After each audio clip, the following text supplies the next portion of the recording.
안녕하십니까. 요양보호사 자격증 한 번 시험을 끝내기 라니생과 요양보호 수업. 이번 시간에는 실기시험을 해보도록 하겠습니다. 우리 지난 시간에는 필기 문제 풀어봤으니까 이번 시간에는 실기시험.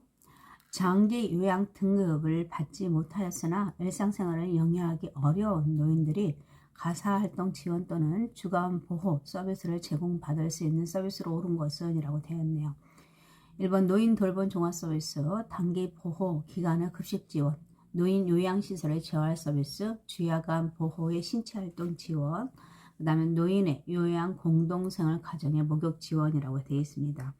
이거 우리 이런 뭐 등급을 받지 못한 등급 외자라고 해가지고 등급 외 A형이 있고요, B형이 있고 C형이 있습니다. 이런 분들은 노인보건복지 사업에 연결을 해가지고 지자체에서 노인 돌봄 기본 서비스를 제공한다든지 노인 돌봄 종합 서비스를 제공하고요. 그리고 노인복지관이나 사회복지관 서비스를 제공해서 제공하기도 합니다. 그래서 여기서는 주간보호 서비스나 가사활동 지원이라 있으니까 노인 돌봄 종합 서비스가 되겠네요. 1번이 되겠네요.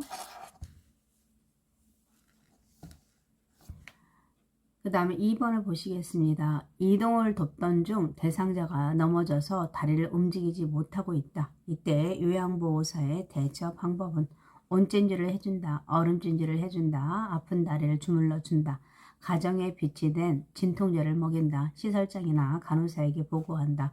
다리를 움직이지 못하고 있대 넘어져가지고 일단은 우리는 뭔가를 해주기 전에 시설장이나 간호사에게 보고를 하고 그 다음에 의료기관을 방문을 해서 그 다음에 부종을 입거나 그러면은 얼음찜질을 해도 좋다고 하면 얼음찜질을 해줄 수 있도록 하는 것이 좋겠죠. 네. 3번 보시겠습니다. 요양보호 업무를 수행하는 요양보호사의 윤리적 태도로 옳은 것은 서비스 기록 내용을 임의로 수정한다. 필요한 복지 요구를 대상자에게 대여해 준다.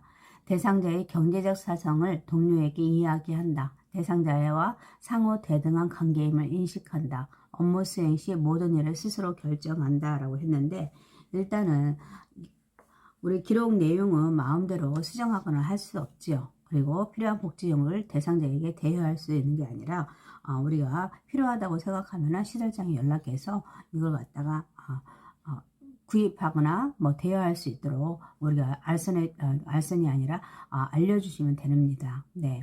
그리고 경제적 사정을 동료에게 이것도 안 되고요. 그리고 상호 대등한 관계임을 인식하는 거 이거 맞습니다. 그리고 업무 수행 시 모든 일을 결정하는 게 아니라 우리가 업무와 관련된 모든 직업이라든지 상호 협조하는 태도를 갖도록 하는 것이 좋겠죠. 그래서 대상자하고 보호자 그리고 그런 것을 상호 협조할 수 있도록 하는 것이 좋습니다. 그래서 여기서는 상호 대등한 관계임을 인식한다 라고 답이 맞고요. 다음 중 4번 보시겠습니다. 다음 중 기관지 확장제 사용 방법에 대한 설명으로 옳은 것은 사용 전에 뚜껑을 열고 흔들면 안 된다. 먼저 머리를 앞으로 숙이고 숨을 들이쉰다. 사용하기 전에 흡음기의 플라스틱 통과 뚜껑을 흐르는 물에 씻는다. 입으로 심호흡을 하면서 일의 용량이 흡입되도록 흡음기를 누른다. 약이 폐에 깊숙이 도달할 수 있도록 숨을 참지 말고 반복 호흡을 계속한다라고 되는데 우리 기관지 확장제 같은 경우는 우리 대상자들한테 이제 숨을 제대로 못 쉴 때 도와주는 건데요. 일단 사용 전에 뚜껑을 열고 흔들어 줘야 됩니다. 그리고 머리를 숙이는 게 아니라 약간 뒤로 젖히고 충분히 숨을 내쉬도록 하고요. 그리고 입을 열고 마개를 입으로 물고요. 입으로 심호흡을 하면서 일회 용량이 흡입되도록 흡음기를 눌러주시면 됩니다. 그래서 3 내지 5초간 천천히 깊게 숨을 들이쉬도록 하고요.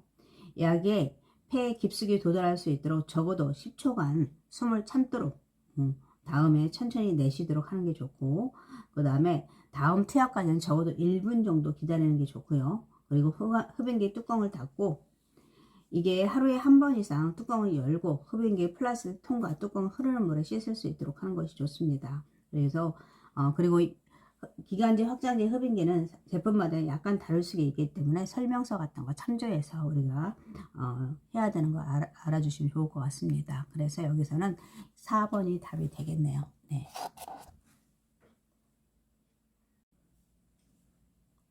5번 보시겠습니다. 노인의 골다공증 예방을 위한 비타민 D 합성에 도움이 되는 것은 1번 햇빛을 쬐인다.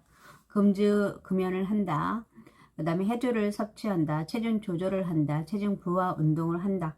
답은 여기에서 우리 비타민 D 합성이라고 했으니까 비타민 D 합성에는 햇빛을 쬐이는 게 좋겠죠. 그래서 우리가 비타민 D 1번이 될 것 같고요. 그 다음에 골다공증이라는 것은 뼈세포가 상실되어 가지고 골밀도가 낮아져 가지고 골절을 일으키기 쉬운 대상자입니다. 보통 여성들한테 폐경기 여성들한테 폐경기 여성에게 여성 호르몬 부족으로 인해서 골격이 약하고 저체중인 사람이라든지 영양 흡수 장애라든지 아니면 칼슘 섭취 부족으로 인해서 운동 부족 또는 흡인이나 음주, 카페인의 과다 섭취로 인해서 나타날 수가 있고요. 증상은 허리 통증이나 잦은 골절을 일으킬 수 있고 키가 작아지고 등이나 허리가 굽습니다.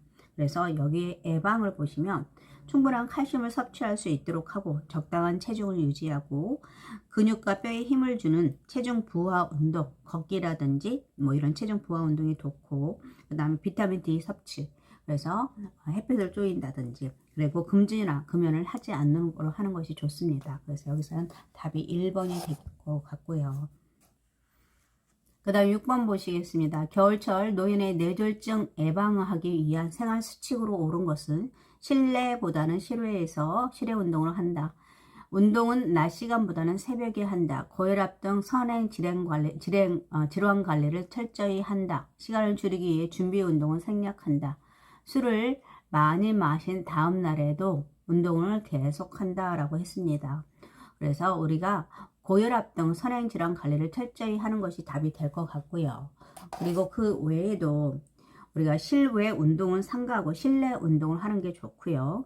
그 다음 운동 시간은 새벽보다는 낮 시간을 이용하는 게 좋고 술을 마신 다음 날 아침에는 가급적 외출을 삼가하고요. 그리고 장기간 따뜻한 곳에 있다가 갑자기 찬 곳으로 나가지 않도록 하는 것이 좋고 찬 곳으로 나갈 때는 방한복이라든지 모자, 마스크, 목도리 등을 착용하는 것이 좋습니다. 네. 그 다음 7번 보시겠습니다. 비관으로 영양액을 제공할 때 대상자를 돕는 방법으로 옳은 것은 청색증이 나타나면 천천히 제공한다. 상체를 올릴 수 없으면 오른쪽으로 눕힌다. 영양액은 1분에 50 이상 천천히 주입한다. 영양액을 냉장고에 꺼내로 바로 제공한다. 비관을 반창고로 고정하면 안 된다라고 했습니다. 우리 청색증이 나타나면 우리가 제공하면 안 되고요. 멈춰야 되고요. 그리고 대상자를 침상머리를 올려주는 게 됐고 그리고 만약 일어나지 못하면 오른쪽으로 오른쪽으로 해주는 게 좋고요. 그리고 우리가 영양액은 1분에 50cc 이하로 해주시는 게 좋고요. 그 다음에 영양액을 냉장고에 꺼내 바로 제공하는 게 아니라 우리는 따뜻하게 실온 정도의 온도라든지 체온 정도의 온도가 좋고요. 비관을 약간 코 주위가 기름으로 인해서 약간 반창고를 고정하는 것은 좋습니다. 반창고를 해주는 거 좋고 그 대신에 밀어넣거나 빼거나 그런 거는 하면 안 되겠죠. 그리고 경관영양 주입하고 나서 30분 정도 앉아 있도록 하고 그리고 비관이 새거나 역류될 때는 비관을 잠그고 반드시 시설장이나 간호사에게 보고해야 되고요.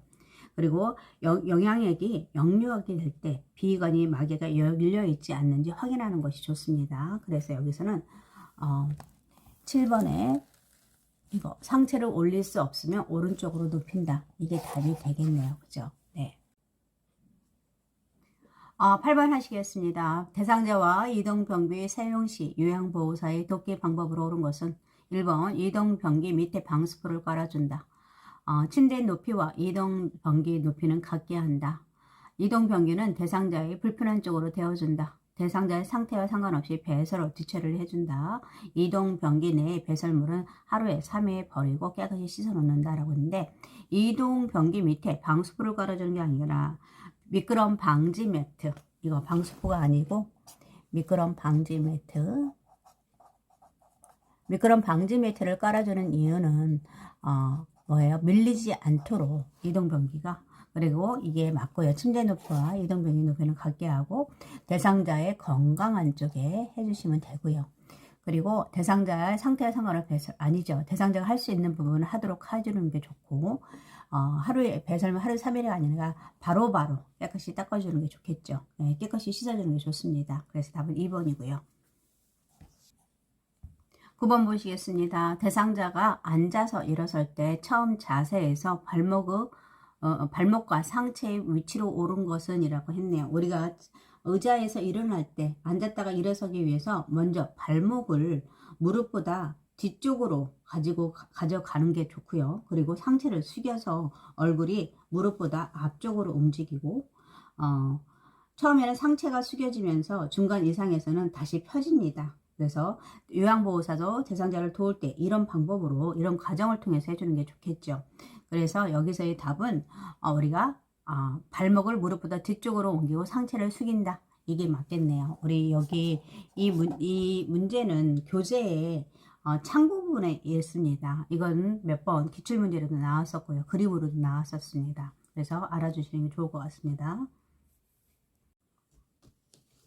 10번 보시겠습니다. 다음 사례에서 대상자에게 나타날 수 있는 탈수 증상으로 오른 것은 오래된 동태찌개를 먹고 식중독에 걸려서 물설사를 하고 있다라고 되어 있습니다. 첫 번째 1번 부종, 심한 갈증, 오심 구토, 축축한 피부, 삼출물. 우리 설사를 하고 있으니까 우리 몸에서 수분이 없는 것이요. 그래서 심한 갈증이 답이 되겠네요. 그죠? 네. 두 번째 11번은 다음 중 휠체어 사용 시 주의사항으로 오른 것은 휠체어를 사용하지 않을 경우 경사로에 놓는다. 대상자가 타고 내릴 때는 항상 휠체어를 잠근다.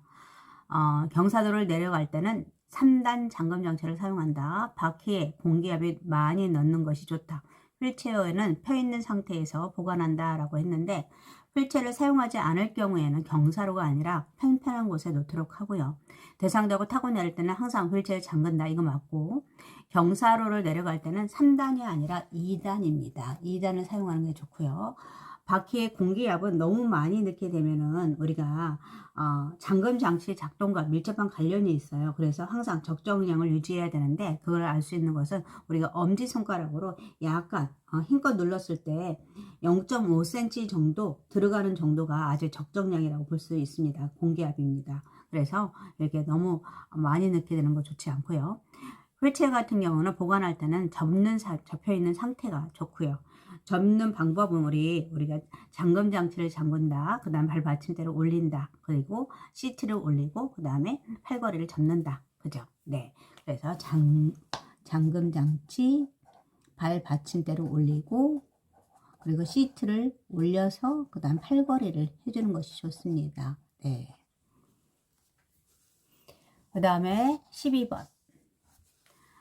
다음 중 요양보호 기록의 종류 중 법정 서식에 속하는 것은 방문일지, 그리고 상태 기록지, 사례 회의록, 인수인계서, 장기 요양 제공 기록지.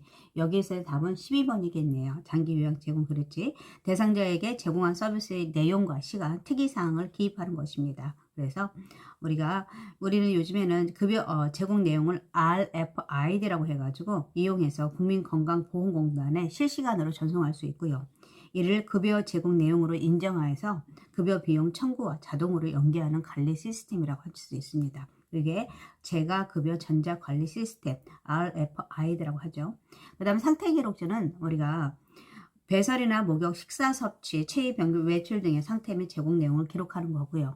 그리고 사례 회의록은 우리가 대상자와 관련된 문제를 가지고 우리 컨퍼런스라든지 이런 것들을 하는 걸 말고요. 인수인계서는 요양보호사가 퇴직이나 휴직 등으로 인해서 업무를 그만둘 때 인수인계서를 작성하고요. 네. 그 다음에 방문일지. 방문일지 같은 경우는 우리가 사회복지사나 이런 사람들이 가서 대상자를 상태를 평가하는 거죠. 그래서 여기서는 법정 서식, 장기 요양 제공 기록지가 되겠네요. 네. 13번 보시겠습니다. 요양보호사가 김 어르신 댁에 다음과 같이 방문 요양 서비스를 하였다. 시간을 입력을 한 후에 종료 전송을 할 경우 가에 올바르게 입력한 것은 이라고 했네요. 시작 시간이 9시 10분이고요. 서비스 종료 시간이 12시 20분입니다. 그러면은 신체활동 정서 지원 50분 했고 일상생활 지원은 80분 했네요. 총 몇 분을 했냐면 190분을 했습니다. 우리가 190분을 했는데 거기다가 우리가 정서 지원을 50분 했고요. 50분 빼야겠죠. 여기서 50분 했으니까 그 다음 신체 활동을 또 일상생활을 80분 했습니다. 그러면은 여기서 남는 게 60분입니다. 그래서 여기서는 가에 들어가는 것은 2번이 되겠네요. 그죠? 네. 그 다음에 14번. 14번 보시겠습니다. 우리 다음 중 치매 대상자의 구강위생을 돕는 방법으로 옳은 것은 일반 치약이나 소금을 사용한다. 두 번째는 칫솔모가 단단한 칫솔을 사용한다. 의치가 있는 경우 자기 전에 빼어 놓는다. 그 다음에 치석을 제거하기 위해 생리식염수에 입안을 헹군다. 치아가 없는 치매 대상자는 식후에 차를 마시도록 한다. 답은 5번이겠네요. 그죠? 1번 같은 경우는 상표도 상관없는 어린이용 치약을 사용하고요. 그 다음 칫솔모는 부드러운 칫솔을 사용하는 것이 좋고, 의치는 하루에 자기 전에만 빼는 게 하루에 6에서 7시간 정도 빼어놓는 것이 좋습니다. 제거하고, 그 다음에 일회용 스펀지 브러쉬 등으로 인해서 생리식염수나 물치약을 묻혀서 닦아줄 수 있도록 하는 것이 좋고요. 그리고 치아가 없는 상태에서는 식후에 차를 마시도록 한다. 이게 답이 되겠네요.